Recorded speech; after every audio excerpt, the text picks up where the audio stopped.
do that. Hey, everybody. I am super excited. Guess what it is? It's Healing Tuesday. How about that? So I am coming on. Let me make sure I share this properly. I'm doing this from my phone tonight, so I won't be super late. That's what I decided to do. I'm like, I'm just going to do it from my phone. I'm not going to be late. I'm going to do it from my phone. We can have this conversation about forgiving our absent fathers. As I am making sure that I have enough juice in my phone to hold this conversation. My computer's charged up, but I want to make sure my phone is as well because I am in a different location tonight. I am not in the living room. I'm still working on our special area for Healing Tuesdays and just for my Facebook Lives in general. But as I come on here tonight, I want to introduce myself. I am Dr. Tori J. I'm the founder and CEO of the Fatherless Generation Foundation. And I am going to share something with you guys tonight that I think will be valuable to your journey. We've talked about healing father wounds. And, you know, this is always going to be a part of the topic simply because this is where people are. People need to understand the challenges that they have. Hey, Mari, you didn't miss us tonight, right? Because I did see that you were like, I missed it. So I'm glad to have you on here tonight. I feel like this conversation is going to not only help those who grew up fatherless forgive their fathers, but also help maybe a co-parenting situation navigate the challenges that they're having by, once again, we said it before, I think I said it last week on the call, you've got to forgive that other parent because they're human.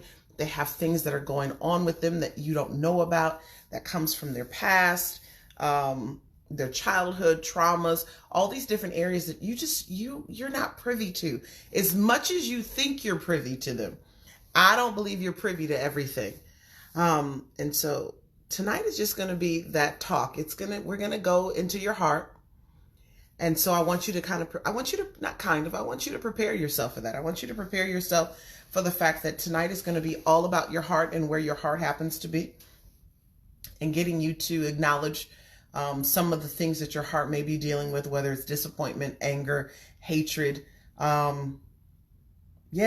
Those are the things that you're probably dealing with, and we need to work on that. We need to work on where you are. I'm not saying that fathers are perfect. I'm not saying that fathers are absent on purpose. So before some people jump on here and claim certain things and say, well, what about dads who didn't leave? We've covered that. So you guys need to go back in the Facebook Live archives. We cannot cover fathers' rights and parental alienation every week. And I'm specifically pointing those out because I see you. I'm pointing those out because that is part of the issue that I'm having. And I'm just going to keep it. I'm going to be, as I say, my husband, I always say my husband, I'm going to be frank. He's like, okay, Frank. I'm going to be frank tonight. I see you, baby. My husband's on here. We need to understand that sometimes trauma is happening to us, and it's happening to us for a very specific reason. In a few weeks, we're going to discuss generational curses. I got you. I'm going to. In a few weeks, hey, Nydia, in a few weeks, we're going to discuss how to break the curses. We're going to discuss what those look like, right? But we have to understand that these things are repeating. Cycles are repeating for a specific reason. And as much as we don't want to deal with that reason, there is a reason. So for those who are dealing with fathers' rights advocacy and shared parenting stuff, I need for you to understand it can't always be a conversation about you. You are dealing, some people don't like Frank, right, Nydia? You are dealing with a set of circumstances that we address on this page, but we're not addressing that all the time on this page. So that's a little quick housekeeping piece. Another piece of housekeeping. I want you guys to share this on your page. Share it with your friends. If you believe in what it is that I'm talking about and you trust me enough that you would share this video with your friends or share it in their personal message box, share it with someone that you know needs this. They may not come this week, but they may come next week. It's just like I saw Mari say, she said, I'm scared, but I'm all in. I love that because as they say, do it scared, Mari. At least you're doing it, girlfriend. Too many people don't do it because they're scared. So I appreciate the fact that you were on here knowing that you're scared. I am going to read a very, I guess, interesting letter that I found online today that catered to the conversation I wanted to have tonight. And it's on a young lady's blog. And I'm really going to pull from her blog because you don't always have to reinvent the wheel in order to have a good conversation with people. But what I want to do tonight is share her letter. I think me sharing letters, I've watched me share a few and how that really not only gives my perspective, but it shares another person's perspective while I'm having these talks with you. And it's why she has chosen to forgive her father, who has not been present in her life. There's an initial part where she gives you the backstory, and then she gives you some very key points as to why she has chosen to forgive him. I'm gonna read this. We're gonna go through the points. You guys know the drill. This is all about engagement. I am not here to be the all-knowing, all-seeing, doctor. I love to engage with you simply because there are other people on this Facebook Live who, when they see your engagement, they're able to come out of the shadows, and they're also able to hear another story that may bring healing to their hearts. And so that's what we're doing. That's why Healing Tuesdays is so important. I am proud of myself because I have been consistent on this Healing Tuesday thing. Some days I don't want to do it. Some Tuesday nights, 30 minutes before, I'm telling my husband I don't feel like doing it tonight. And I've gotten on here every single Tuesday night for over a month or 2 months or something like that now.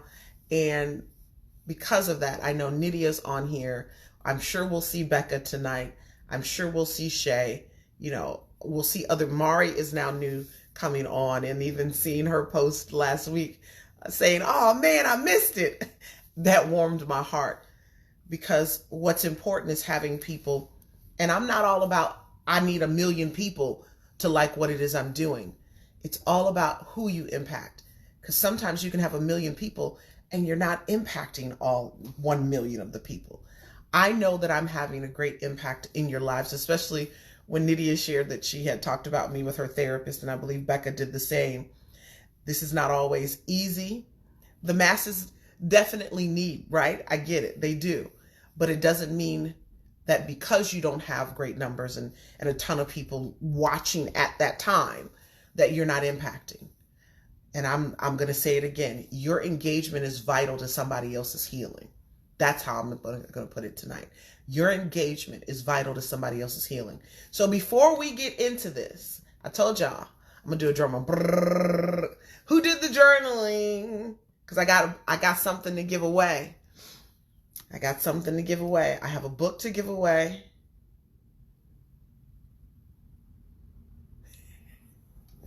Stop playing on here, babe. I'm waiting to see who journaled at all. I didn't even add the other journal because I need you guys to do the first journal. Who journaled last week? Who used the journal, the first journal that we put up? I know Mari saw it and I had to make some changes to it because it was all broken up for some reason. But I got it together. It is still a link in there. Who journaled last week? Who did the emotional healing? Well, you don't count. I mean, you do. But you can go read that book anytime. I was not consistent. Anybody? I like the fact that, did you start it though, Mari? Did you start the journaling?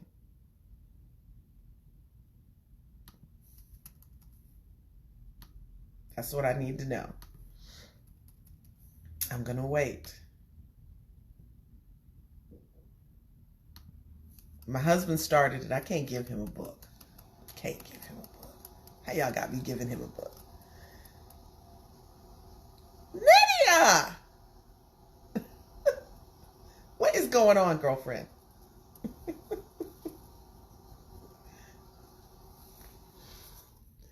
All right. I'm making this easy.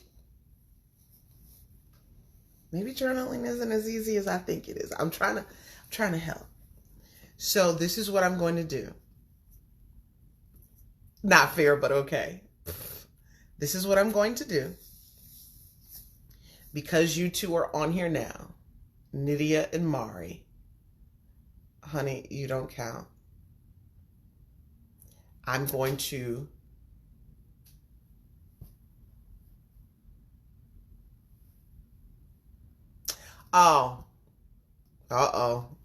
See?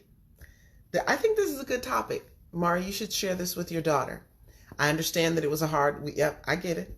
So this is what, and I'm not even mad at you for not being consistent. As my husband said, you started. So this is what I'm going to do for Mari and Nydia because you are on here engaging. Inbox me your addresses and I'm going to send you a gift. Her father was not there and your father was not there. Whew. Yeah, I'm going to send you this book, Mari, and then Nydia, I'll send you another gift as well. But inbox me your addresses at TFGF's Facebook page, and we'll send you a gift just for being on here and engaging. Good evening, Brian. How are you?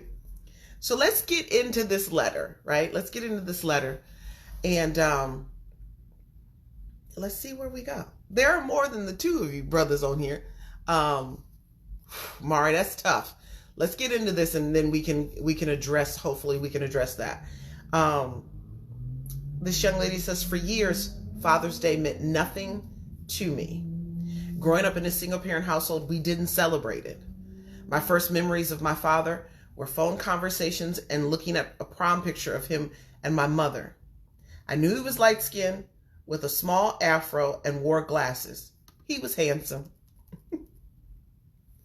The phone conversations with him were brief. The conversations revolved around how I was doing and promises that he was coming to visit, and he never did. At 5 years old, my disappointment passed quickly. I believe this was because I didn't miss what I never had. I often wonder, what do daddies do? Or what does a daddy do? My mommy does everything. Worked, cooked, cleaned, spanked us, took us to church, and talked to us about men. When I was 7 years old, my sister and I spent our Christmas break in Philly with him, his new wife and her kids, my grandparents, cousins, and my half-brother and sister. My question, what does a daddy do, has been answered from my 2 weeks in Philly. 2 weeks. I had concluded that they worked all day, buy Christmas gifts, and take us out for pizza and movies when they have a day off. I had also concluded that I was okay if he wasn't around because mother did all of that stuff. Even though we struggled financially, it wasn't until my mother became ill. She had her first schizophrenic episode when I was 9. Then I began to have feelings of anger towards my father. Although my mother never spoke badly about my father, my grandmother would often remind us we should be grateful that our mother didn't abandon us like our father did. I'm sure her comments added to the feelings of hate I began to harbor for him. Each time my mother stopped taking her medication, times became extremely difficult and my hate towards him grew even stronger. Despite these feelings, I had hoped that he would call, write, or show up one day and make things better. And near the end of my senior year of high school, I managed to find a phone number. I found a phone number and an address for him and for my pop, and left a message for my father to call me. I mailed a graduation invitation to him as well. When he called, we had small talk, and I told him that I really wanted him to come to my high school graduation. He said, "Yes, baby girl, I'll be there. I'm so proud of you." That was the last conversation I had with my father. And the trip to Philly when I was 7 years old was the last time I saw him. What do you guys think about that?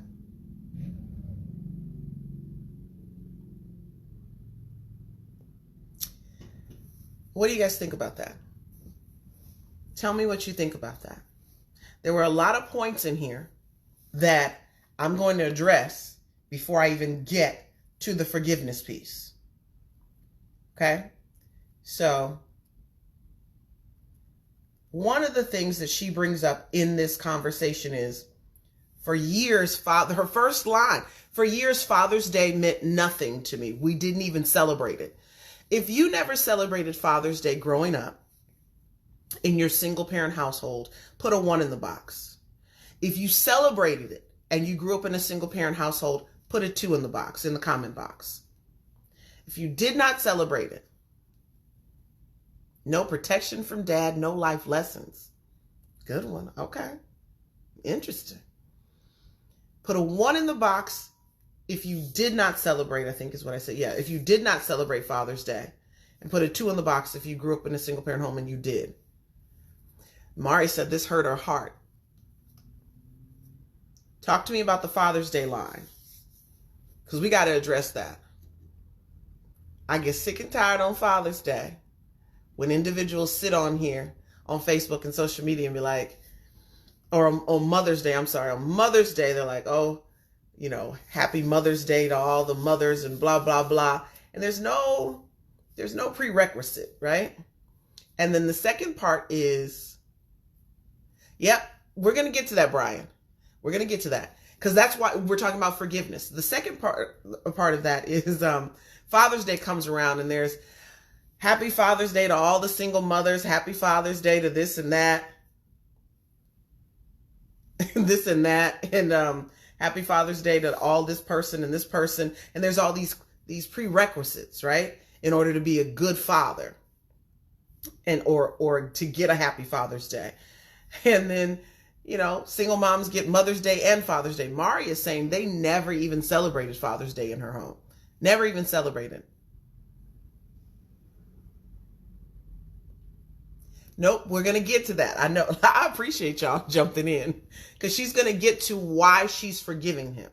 And so there are 4 points as to why she's forgiving him. And I'm going to add a few things to that point, those points. But I just want you guys to know that, I want to know what you're thinking about what she wrote.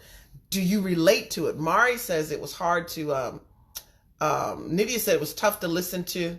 Brian said he has mixed feelings. It's only one part of the story. Yep, and we don't know the facts. Mari said it hurts her heart. And I get, Mari, that you put number 1 in there. Nydia, Vark, did you guys celebrate Father's Day in your home? For your father. Not for everybody else's father. Or not for your uncle. Do you celebrate Father's Day? Or was it like a passing thing? My youngest is 6. And this year I tried. I got her a gift for her father for the first time, but it still didn't work out well. We'll never do it again because he's not deserving of the celebration on that day. Okay. Yeah, so you never said my husband. Nope. Wow. Okay. And I can tell you, I didn't know my father. We celebrated my brother's father on Father's Day, but no. And so when Father's Day comes around, growing up, like she said, in a single parent home, we didn't celebrate it. And not at all. And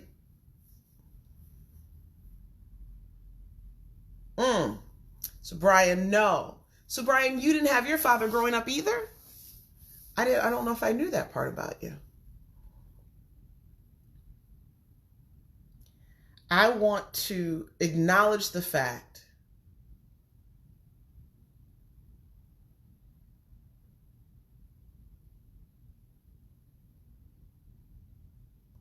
I get it, Suave. Absolutely. But we've got to move to healing. And there's one step that always precludes healing, and that's forgiveness. And we need to deal with that, because healing is not going to come forth until you move forward into the forgiveness. Okay, you guys didn't celebrate. No, you didn't do anything wrong. You didn't do anything wrong. Oh, you're spelling you're getting the right word, the context of the word correct. I also want to point out the fact that their conversations were brief. Oh, you had both of your bio parents. You guys just didn't celebrate those holidays. Understood. There's this brief conversations. And I can tell you guys that when I reunited with my father, those are the kind of conversations I had with him initially. Very surfacey.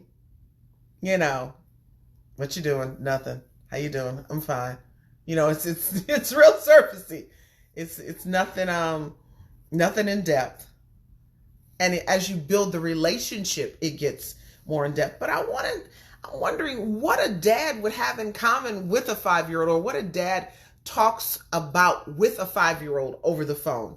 Can you guys give me some of the things that you either wished your dad talked to you about over the phone, or some of the things with the men on here that you talked about with your 5-year-old over the phone? Because I think men have a hard time doing that. I have dads who have to call their children, on certain days simply because they don't live in the home with them. And they have days that are allotted concerning their parenting time where they call and they're always like, but they're not staying on the phone with me but like 5 minutes. And I'm like, but what a 4-year-old want to talk to you about? Like, the attention span. So I have to console some of my fathers because they have this expectation that they're going to have longer than 5-minute conversations with a 4, 5, and 6-year-old on Skype or FaceTime or over the phone. So tell me, fathers, what did you talk about with your 5-year-old when you were talking to them on the phone? Or for those who grew up fatherless, what would you have wanted your father to say to you over the phone?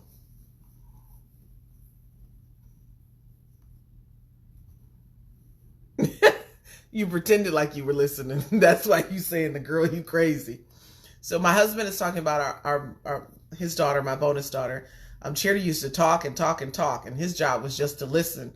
And so, girl, you crazy. That's his line when he ain't really paying attention. So he can look like he paying attention. So he'd be like, girl, you crazy. Yeah. So my husband says, let them lead the conversation. Mo, talk about school, grades, sports, anything. It doesn't matter. Just sit there on FaceTime and watch TV if they want to. They just want to feel your presence. That's a good thing. So Mari, you wanted him to talk about kids things. So the kid things that you were dealing with, whether it was like it was said here by Mo, school, grades, sports, anything. During summer, if in camp, I'd ask how the day went, what he did in camp, what sports or other activities. Oh, yeah. Juanita said, I'll just simply say, I love you. That's a good one. I like that one. Every child needs to know that. Not just when you're getting off the phone, which kind of sounds like, greetings and salutations. It just sounds like something you say because that's what people say when you get on the phone. It's like saying hello and then you get off the phone and you say, I love you too. And there's no real heart connection concerning that moment. Okay, so let's go down to this. The disappointments that we have concerning, Mari says my daughter leads the conversation.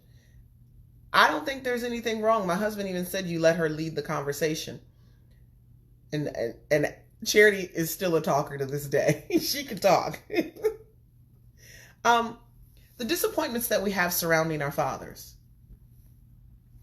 Were they fleeting for you as a kid? Or are you still carrying them?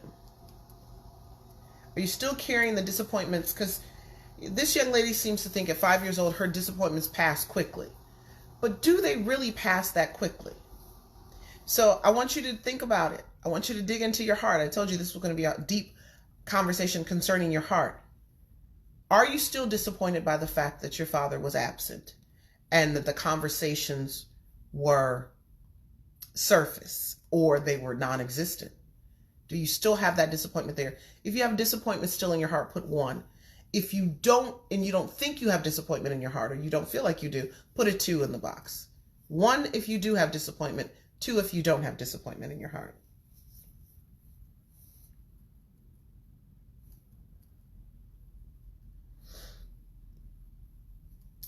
You're saying yes, Lord, to something, babe. I don't know. Last visit, the kids and I also got betta fish, and I got a milkshake. So both kids asked for the fish and shake. Well, when I was in grad school and my son spent time with my ex-wife, we talked about him growing muscles, getting bigger, and how much I missed and loved him. And I can't wait to see him. Plenty of jokes to put a smile on his face, to hear him laugh. Okay, Mo says, no, I ain't got none. Nydia says 1. She has disappointment still.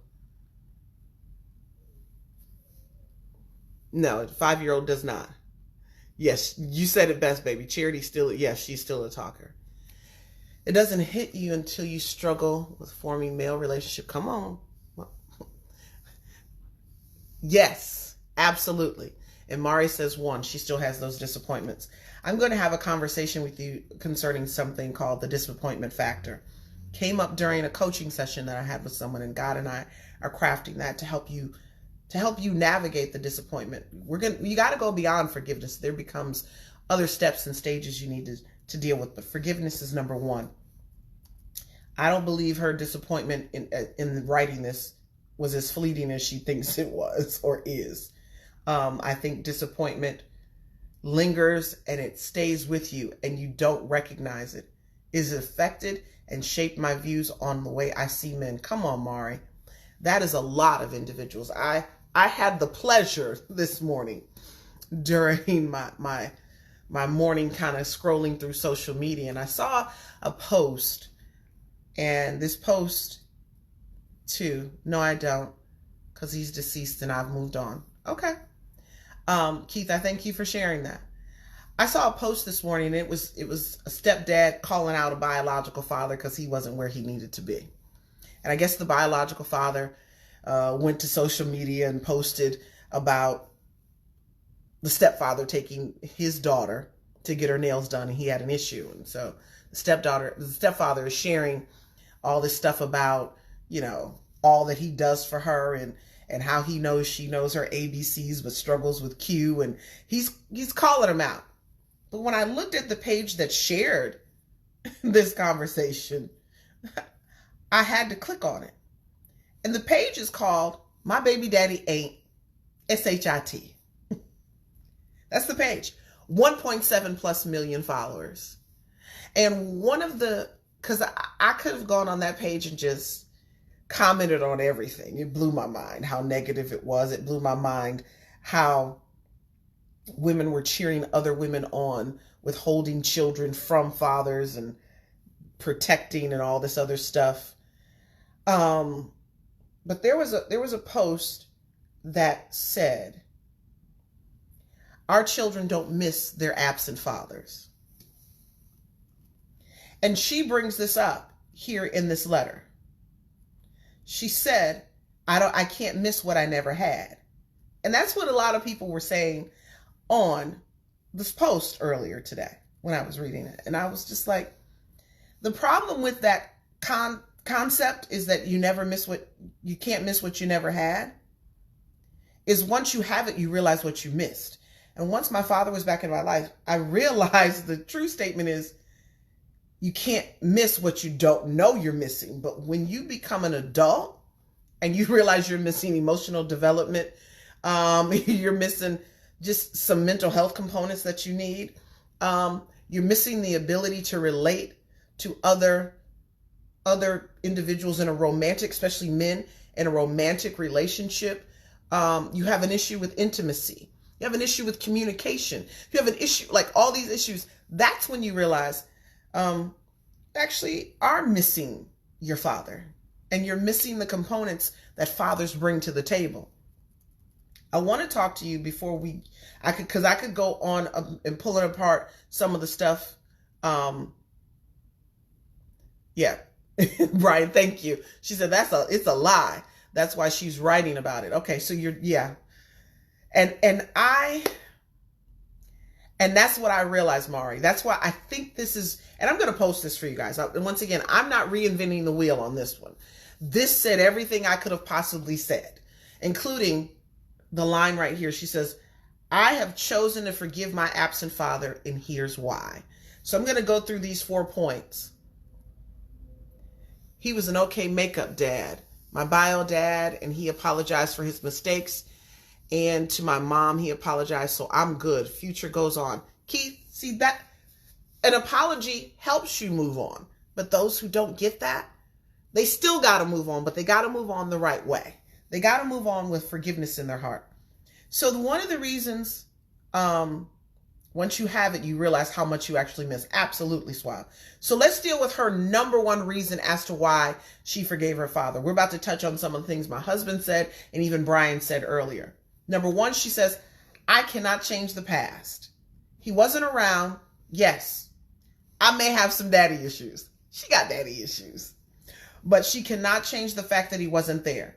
I can only work on healing my wounds that were caused by his absence. At a certain point, we choose to hang on to anger, hate, and pain, and it shows. Once I realized that I could overcome that pain, forgiving him was easy. Can we have this conversation real quickly?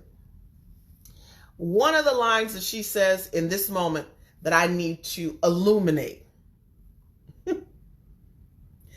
At a certain point, we choose to hang on to anger, hate, and pain, and it shows. As much as you think you're not gushing blood, as they used to say back in the day, your slip is showing. As much as you think you've covered this up really well, as much as you think that no one can see that you got daddy issues and your absent father is causing you pain, you're lying to yourself. And the only reason you haven't been called out about your pain is either people feel sorry for you or you're hanging around a collective group who have the same pain as you have. That's the only reason. Those are the only reasons. Otherwise, people will call you out, but they feel bad because fatherlessness is like taboo. People don't want to get on here and discuss it. People don't want you to talk about it per se.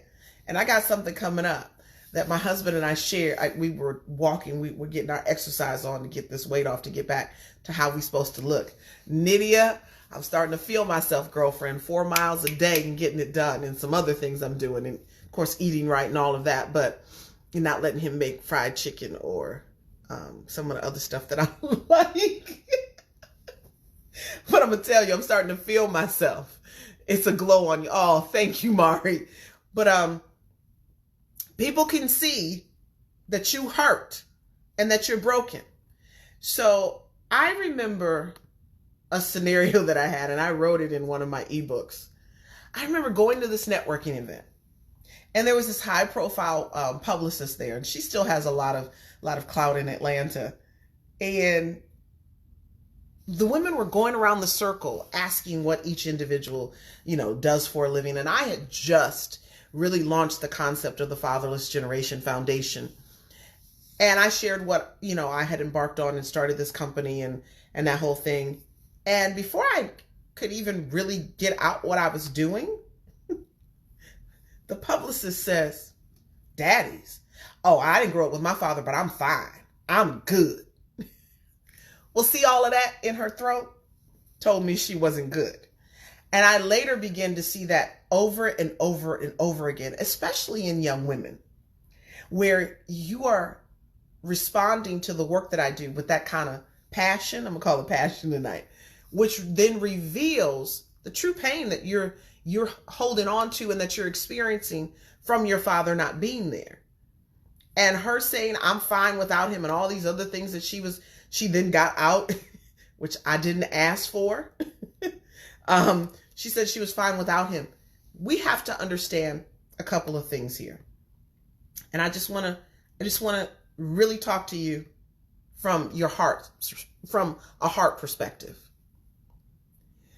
You walking around with a broken heart is honestly one of the most damaging things you can do to yourself. We think all these diseases that we see in the world and all this stuff comes from the food we eat, the lack of exercise, and all this other stuff. But in truth, your broken heart could very well be creating heart disease for you. Your broken heart could actually be creating diabetes and hypertension for you. And so you're going to have to deal with this stuff. You're going to have to finally find yourself settled in a room with a journal because you got to get it out. Because whether you know it or not, whether this young lady knows it or not,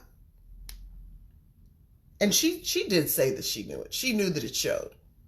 Your mental health is exposing, or your let me say it this way. The words that you speak is exposing your broken heart and the mental state of where you are concerning just life in general, concerning the challenges that you're having.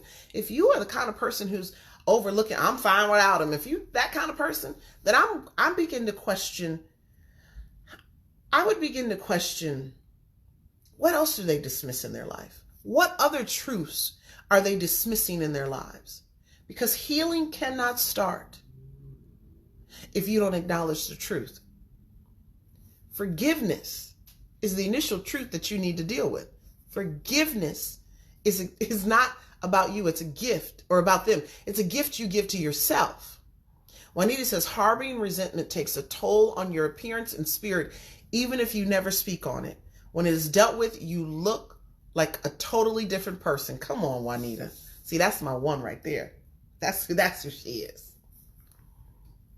You have to deal with this stuff, because I've said it before and I will say it again. It's creating the life that you have, but it's also creating the health that you have. Can I go back to something in her letter? Mental health is an issue. And when you grow up in a household where mental health is causing you trauma and causing everyone around you trauma, you're going to have to take some extra steps to heal. You're going to have to dig in deeper than just the person who grew up in a single parent household and there wasn't much dysfunction, right? Which I don't know how real that is. I don't know if it's really the utopia that some people try to paint, right? This young lady's mom had a schizophrenic episode. I know my mother had depression. She was a manic depression, which is bipolar these days. And so there were extra steps I had to take, not only to ensure my healing, but to ensure even now that I don't slide over to what I know and I see as familiar. So just a couple of tidbits there. Number 2, reason why she decided to forgive her absent father. Brian, this is for you. I don't know the whole story. I've heard bits and pieces of why my parents divorced, but no one ever sat us down and said, this is why divorce happened. As I got older, I heard more, but the bottom line is I don't know why he wasn't around. What did he go through during his life that caused him to be absent? Would he have been an abusive father or an alcoholic? Would he have had my sister and I removed from my mother's custody when she became ill? Was he granted no visitation in the divorce? See, there's too much she doesn't know. And even in her parentheses, she says, she shrugs her shoulders and refers back to number 1. So when you find yourself in this tailspin and you're thinking, well, why didn't this happen? Why did you go back to number 1? I can't change the past. I can't change the past. But Brian, I knew that's why I've already read the letter clearly. But when you said, well, that's a one-sided picture, right? She realizes as an adult, I don't know the whole story. So it's easy to walk through this healing now because I have an adult perspective. And the adult perspective is, I don't know the whole story as to why he wasn't present. Mari says, for me, I've had to turn to therapy and medications at time for myself. It follows you. And I have to make sure I don't let it carry over to my babies. Come on, Mari. You ain't scared, girl. You're already doing the work. I love it. Oh, Nydia, you left us. I love it because we talk about therapists all the time on this conversation, on Healing Tuesday. I am not your therapist. I am your coach. I'm your daddy's issues coach. I'm your fatherless coach. I'm all of that, but I am not your therapist. I have great therapists I can refer you to, great people who I can tell you to go to and all of that. However, therapy is necessary and vitally important for every fatherless child. If you don't think so, you're fooling yourself. And once again, you're in denial. Mari says, I even take medications at times for myself. Because you know what? Sometimes you need that chemical imbalance balanced. And that's what it's about. And it does follow you. And I love the fact that you said, I have to make sure I don't let it carry over to my babies. You're breaking a generational curse, even if it's from a mental health component. And I understand that your daughter is dealing with an absent father, but it sounds like to me that you guys are already moving in a direction that would help her navigate this differently than you navigated. That's the important part. Sometimes we don't have all the answers when we have children. And so there are some cycles that get repeated.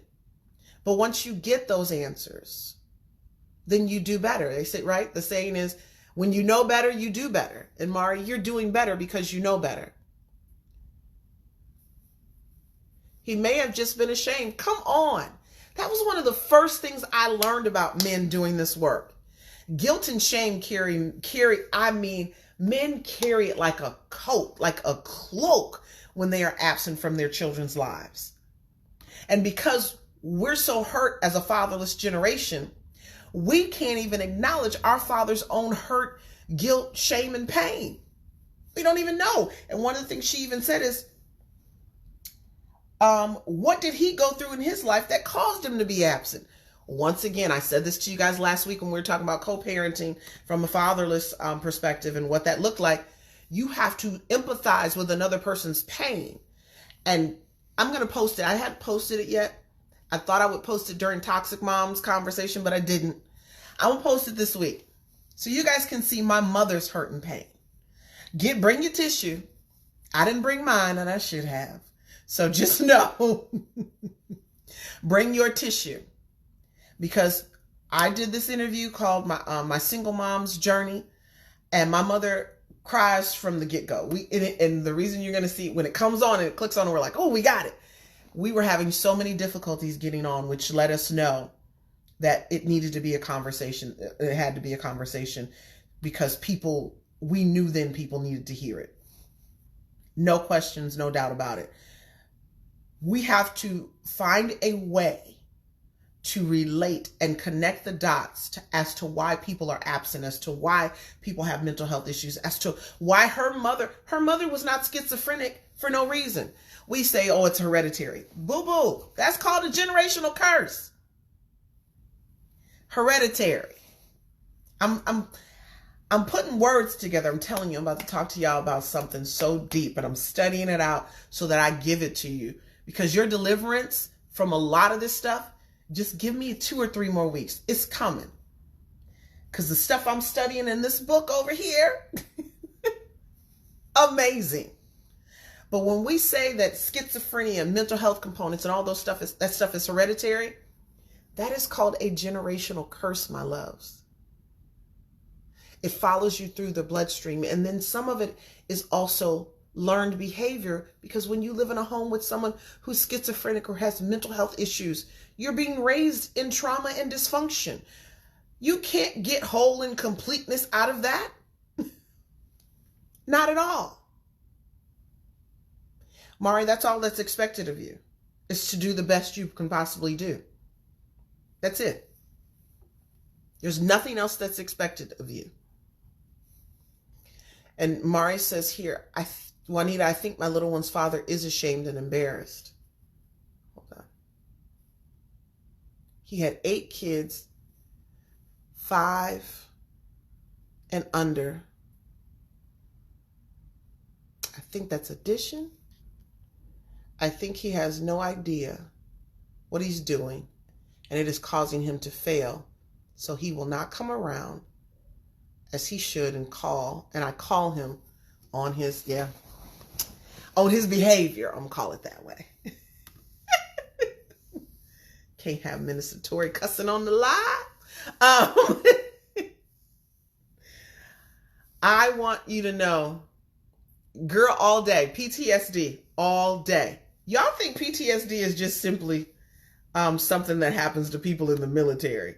These folks who have gone through court cases and been in them for year after year after year after year, or individuals who've grown up in single parent households, who've seen their mothers go through manic depression episodes, and we don't know what that is. We just say mama sad, right? We don't know her being in the room for days at a time is her having an issue with being depressed. We just recognize that that's what that is, that she's sad. We don't even pay attention that it changes her personality. I do now, but I didn't then. I recognize that can change a person's personality. Can you imagine growing up in a household with a parent who's schizophrenic? And she even asks in part of her letter, would he have come and taken us if he would have known? No, you're fine. I just can't say it. Mario, the part that I am is I'm a minister, and I already know some of my accountability would call me out if I actually said it word for word. So I'm not gonna say what you said. So I understand that it gets a little heated. We're okay. It's trauma at its fullest. Yeah, you're being triggered. When fathers are dealing with cases and they call me and they got to go back in the courtroom, oh, child, the moment before that, I have to take a deep breath and I realize that they are being triggered and they're having a PTSD moment. Let's go to number 3 because I don't want to keep us on here all night. We're already at 9:50. She said, number 3, I needed to get over it. It may sound a bit harsh, but it's true. I needed to start my healing process. Growing up with a schizophrenic mother can cause enough issues in a child. And in my opinion, those are more deeply rooted than the issues from my absent father. I couldn't begin to build a relationship with my mother and deal with her illness if I was holding on to the things that weren't a factor in my life. I hadn't seen or spoken to my father in years. He didn't know I hated him. That hate was only taking up space in my heart. See, she's had what we call a come to Jesus moment that I want you to have. And you don't have to use her 4 points, but I want you to have 4 points as to why you need to forgive your father and your baby daddy and your baby mama, your ex-husband and your ex-wife. Because I promise you this, and once again, there's going to be a lot of repeats. My instructor in Bible college said, repetition is good for learning. Repetition is good for your healing. It is good for your healing. When it comes down to you getting over it and the fact that she's looking at this and she's realizing this is all taking up space in her heart, you have to understand. I'm sorry. Okay, I'll read that. Well, people will see it, but I'll speak to that in a moment.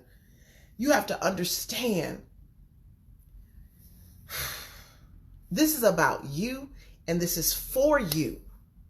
That's what you've got to do. You've got to understand this is about you and for you. Point blank, period. She needed to get over it. She needed to start her healing process.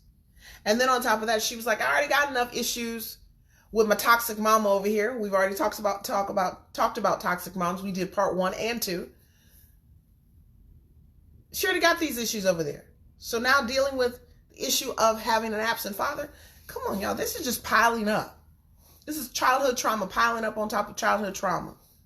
How many of you have taken your ACEs test and you know your ACEs score? Super important. Take your ACEs test so you can know your score.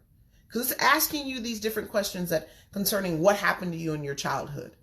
And these different components determine how long you're going to live in life.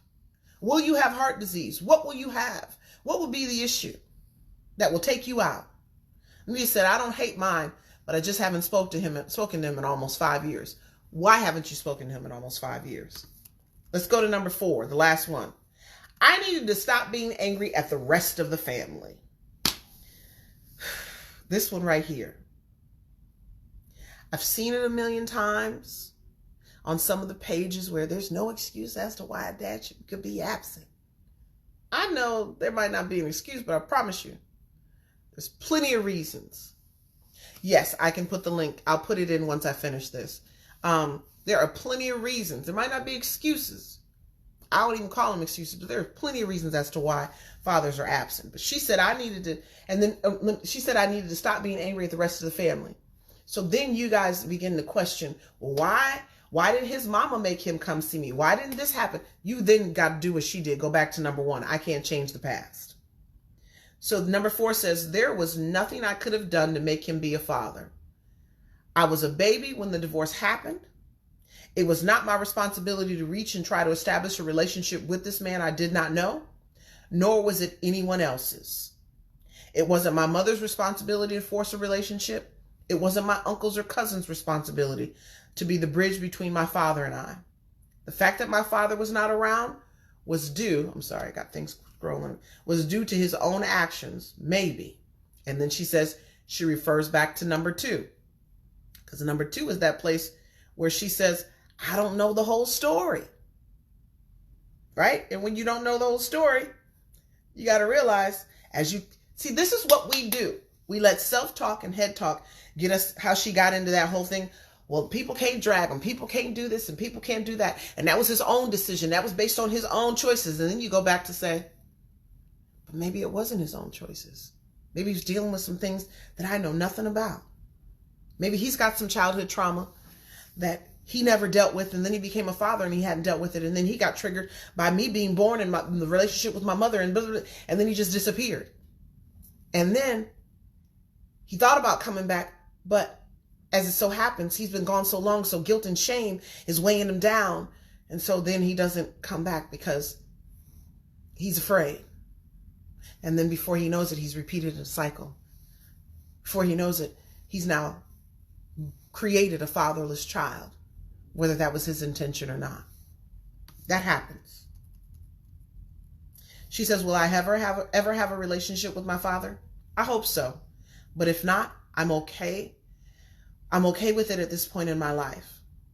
It took me a while to realize it, but my grandfather is a great example of a good father, and I know he loves me. I was not privileged to experience a father's love firsthand, but I have learned to love myself, and loving yourself is the greatest love of all. And then she puts in parentheses, per the late great Whitney Houston. Hilarious. Her blog is called The Frugal Feministas, which is very interesting that even someone who considers themselves or labels themselves a feminist would have this conversation, which means that I think she has a balanced perspective of what being a feminist is, but we won't go there. She says, who have you had to forgive? How did you do it? And is there anyone you refuse to forgive? I'm going to create that into a journal this week for you. Those are your 3 questions that you're going to answer this week in your journal, and hopefully you will do it. I want you guys to know that forgiveness is your first step to your healing. And if you don't forgive, all of the other stuff that we've talked about is in many ways a waste of time. Forgiving your father for his lack of presence, his lack of activity in your life, his lack of life lessons. As my husband said, no protection and no life lessons. You've got to forgive your father for not being there and being in the role that he was called by God to be in. Because if you recognize that he is a human being just as much as you are, just as much as your mother was, just as much as the people who are around you, and maybe that's one of your issues, is you don't see people for the human beings that they are and the mistakes that they're going to make, and they can't help but to make some of the mistakes because of how they were raised. Maybe that's one of your issues. And maybe going back and forgiving your father will help you even overcome that issue of looking for perfection in every relationship you have. And when you don't find the perfection, you cut people off really quickly. I know 1,000,000 people like that. Maybe not 1,000,000, but a good 100 or so. Quick to cut people off. And my husband can tell you, it takes me a long time to cut off certain people. I've learned to discern differently now, but prior to learning that gift and that tool of discernment, I would let people hang around for a very long time, even to my own detriment. Toxic people. Very much so. So as we get off of here and we approach the 10 o'clock hour, you can't see it yet. You can't see what yet, Mari? The ability to forgive, or what is it that you can't see yet? Help me understand.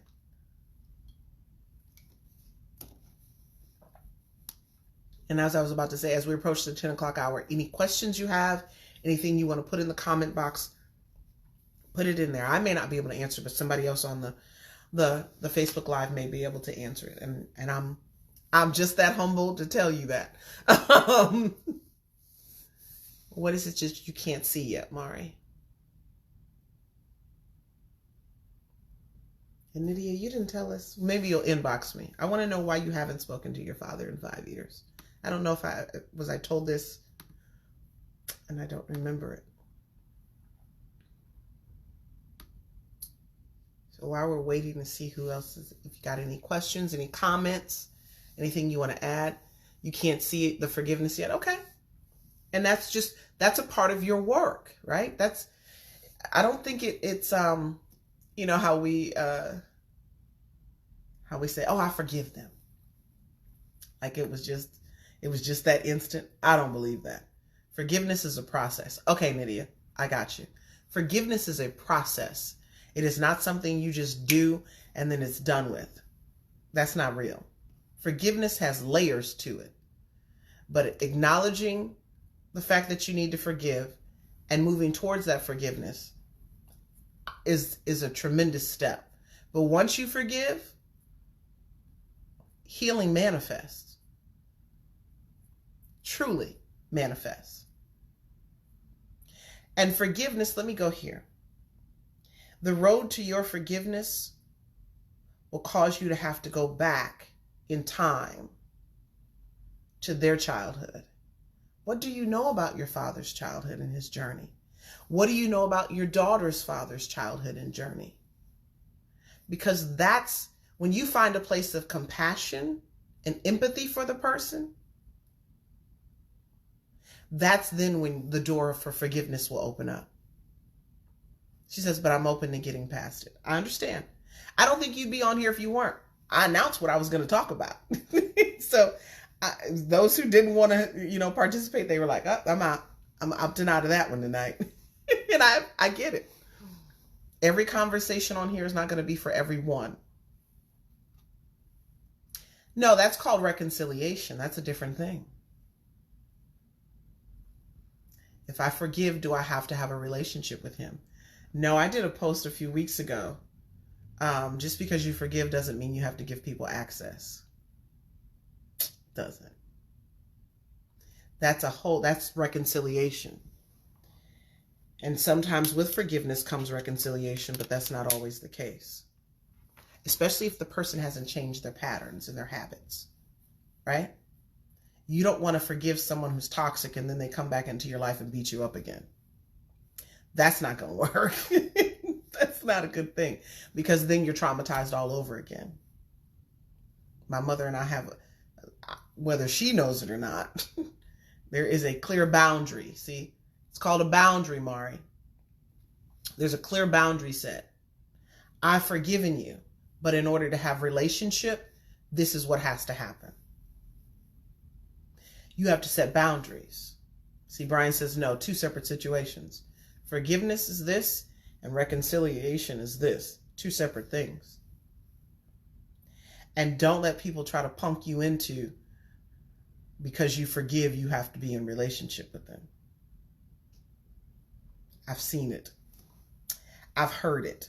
Scriptures.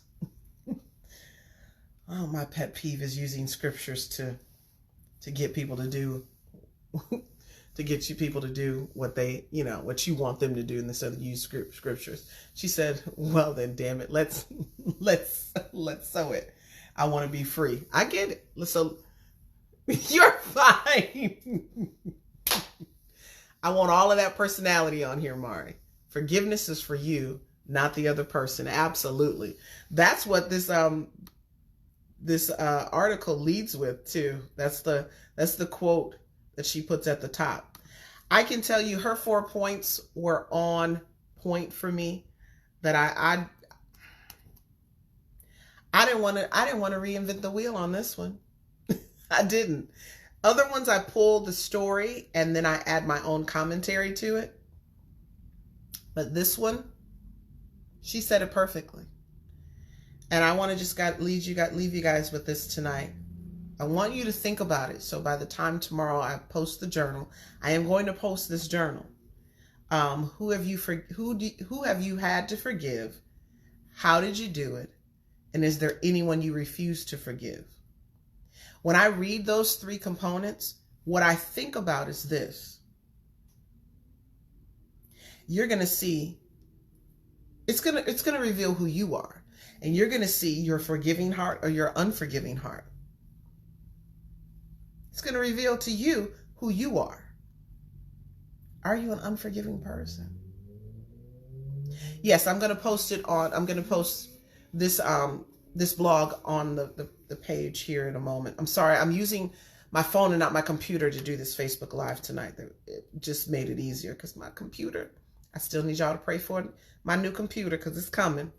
It's just the drags, and I wanted to make sure I was on at 9 o'clock. So I will share the link within the Facebook Live so that you guys can have it and understand the context. And then I will also post a Google document with those questions concerning forgiveness on there. Because I would put money that once you forgive your father, the doors will open up concerning your significant others. Oh, and the test. Thank you, babe. The ACEs test. And for those of you who have not joined the group, I'm opening it up because I was trying to figure out, do I save it for my coaching clients or what do I do? But to make some of this all make sense on the Fatherless Generation Foundation page, I want you guys to join the I've Got Daddy Issues group so that I don't always have to post some of this, especially the journals on the Fatherless Generation Foundation page. Because people are like, why is she posting this journal? They didn't join Healing Tuesday, so they don't know. So one way to kind of help with that situation is join my I've Got Daddy Issues group. It's a closed group, so you can share in there. You just have to request to join, and then I will accept your request, and then I'll post in there some of the other stuff as well, just to kind of keep the confusion down and keep people kind of focused on what they're on the page for. And he said, girl, I am a very forgiving person. I know that for a fact, but I don't know why I can't come to terms with forgiving my father. Well, hopefully when you write this journal, girlfriend, because you're going to do it this week. Look, you're going to do it. Hopefully when you do the journal, it will reveal some things about you. And it will reveal some things, if you're honest, as you're writing your journal, you can start with that. Why can't I come to terms with forgiving my father? After you've done the other things, how about I make that a question? Because there's other people who are going to do the journal who have that same question. So this is what I'll do. I will make that a question. Thanks, Nydia. And then you just begin to write down everything that your heart just wants to pour out. How about that? So we're going to journal this week. Yes, you are. I'm receiving that for you. I am getting off of here. I can stay on here and laugh with you guys all night.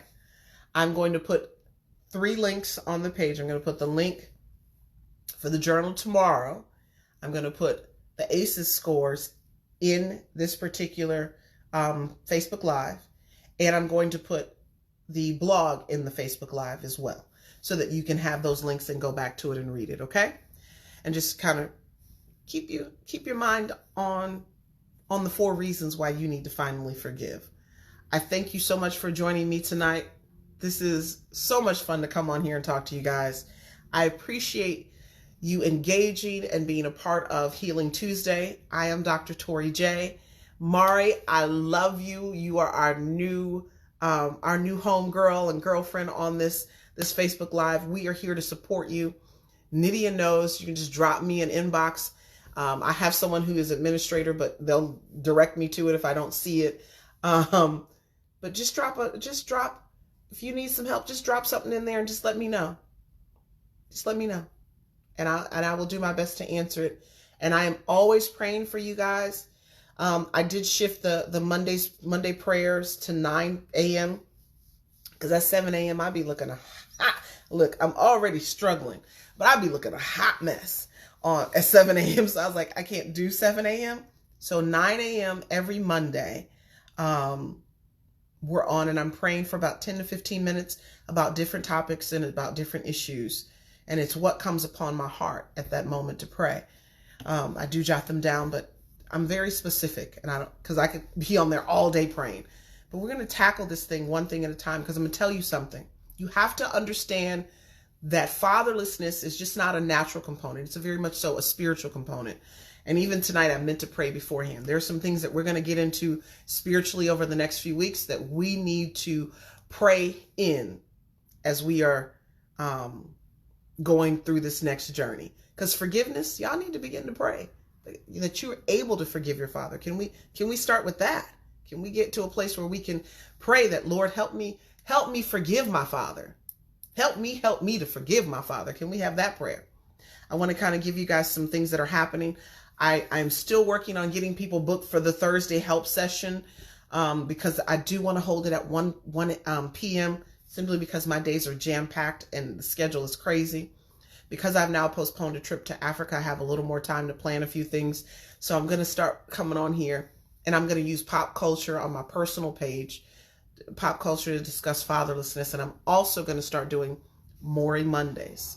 I'm pulling Maury episodes, especially when the girl is, or the guy is like, well, I didn't grow up with my father. And so therefore, I want you to see the patterns. You need to see the patterns. And so Maury Mondays, give me a couple of weeks so I can get the right software on my computer and my phone. And I'm going to download these videos where I'm talking about the situation and breaking it down to you from a daddy's issues component, from a coaching perspective. That's what I'm about to do. So those are the things that I'm unveiling and things that are coming forth. In January, I start my I've Got Daddy Issues podcast. I have some amazing guests that are lined up for that. I'm a bishop that I know. My husband, his favorite, Maury Mondays. I have a bishop that I've known for quite some time. And one of the things that disturbs me more than anything from a faith perspective is Christians cover up their daddy issues by saying God is their father, and because God said he was a father to the fatherless. But it didn't mean that he didn't want you to have an earthly one. And this particular bishop reunited with his father after almost 40 years. And I remember when he did it, and we had a conversation about it. So we're going to have a podcast about that particular situation. And then I'm going to have some of the fathers that I've reunited with their children just have an all talk reunification episodes. I won't say series, episode. And got some Dr. Stribling I'm bringing on, and some other people that I'm bringing on. Canada tour starts in March. I will add those dates as it gets closer to that. But, I get to take a little break since Africa isn't happening now until April. And I just need you to know, I am excited to be able to serve you, humbly serve you by providing you this type of content. I don't think people are doing this type of content, number one, because they're afraid. They're afraid to have the conversation. They don't want to have the conversation. Nitty, I did the U.S. leg. I just finished 19 cities. That's why I need a break. My friends did ask me if I was going to do some other cities next year. Give me a moment to figure out what new cities I'm going to do in 2020. I am going to do I've Got Daddy Issues college tour for 2020. We will start with HBCUs. I will do about 10 HBCUs to start out with, and then we'll see where that kind of trickles into some other my husband is queuing it up, can trickle into I'm seeing all these comments and I'm being distracted. Can trickle into other schools that are not HBCUs. Brian said, when you're in Maryland, let me know. Want to get you in my studio. I saw the new studio you put together. You did that thing. And let me talk about studio. So I've been working on this for a while. I've tried a couple of times to deal with recording. I did a prayer CD years ago just a general prayer CD for deliverance. And the producer, we've been moving around a lot. He lives between New York and LA. And then when I was in New York, he was in LA. And when I was in LA, he was in New York. So we haven't had a chance to get together. But I am preparing to record from here and then send it to him for editing and all that other stuff. I'm preparing to record the Fatherless prayer CD. And it's going to be specific about the things that I'm studying, that I'm telling you about breaking generational curses, about praying for your self-esteem, about praying for your identity and where it truly comes from. And even about praying for you to reunite with your father. Whether we want it or not, we need it. We need it. And that's what it is. And that's where we are. My husband puts on there, how can people donate? I don't do that on Healing Tuesday. You can go to tfgf.org if you want to donate at any point. That's all up to you. We do need the donations. We just got the contract and everything signed for our 100th peer group, Beyond Fatherless peer group from children who are between the ages of 8 and 17. We're in boys and girls clubs and now community centers across the country. We now have 100 peer groups going simultaneously, which is almost 5,000 children at the same time, learning similar curriculum, but it's all based on their age group. So I just want you guys to know I am always working. I'm learning to shut down my computer 2 hours before I go to bed. So this is going to be me saying good night because it won't really be 2 hours before. But I want to say good night and I thank you. Babe, get off of here. Get off. We don't take cash at all. Don't let him fool you. He is being retarded. I want to say thank you for joining me tonight. I'm Dr. Tori J. I'm the founder and CEO of the Fatherless Generation Foundation. And I'm a friend and I'm a servant to you in whatever capacity you need me to be. All right? So I look forward to next Tuesday. And I'll announce some of these things again next week just to kind of keep you up to date. And Nydia and Mari, just don't forget to send me your addresses so I can send you your gift. Can't put it down. Yeah. All right. Talk to you later. Bye.